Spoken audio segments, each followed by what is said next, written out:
discrimination. I now call on United Nations Watch to take the floor. Thank you, Mr. President. Mr. Rapporteur, thank you for your report on xenophobia, which mentions genocide in paragraphs 29 and 38, the Middle East in paragraphs 57 to 61, and Islamophobia in paragraphs 33, 34, 51, 56, and 63. Now, last week, experts of this Council found that the Islamic State is committing genocide against the Yazidis.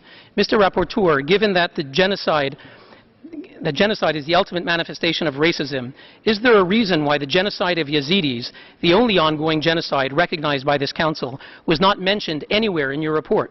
Now, I call your attention to the elaborate ideology behind the killings practiced by ISIS, brought to light last August in a New York Times investigative report entitled, quote, "ISIS enshrines a theology of rape, claiming the Quran's support. The Islamic State codifies sex slavery in conquered regions of Iraq and Syria and uses the practice as a recruiting tool," end quote.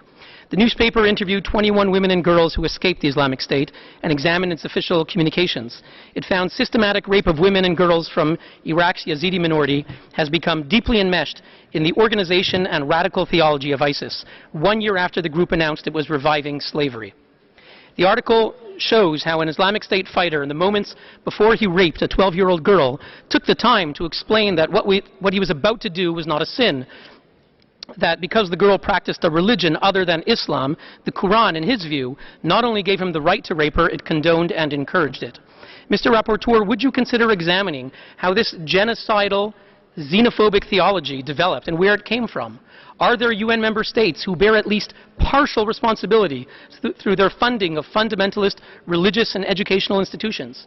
Mr. Rapporteur, over the past 15 years, as we've been discussing racism and discrimination and xenophobia under the Durban Declaration, why was this global scourge, killing innocents from Iraq to Nigeria, Orlando to Paris, never part of the official narrative?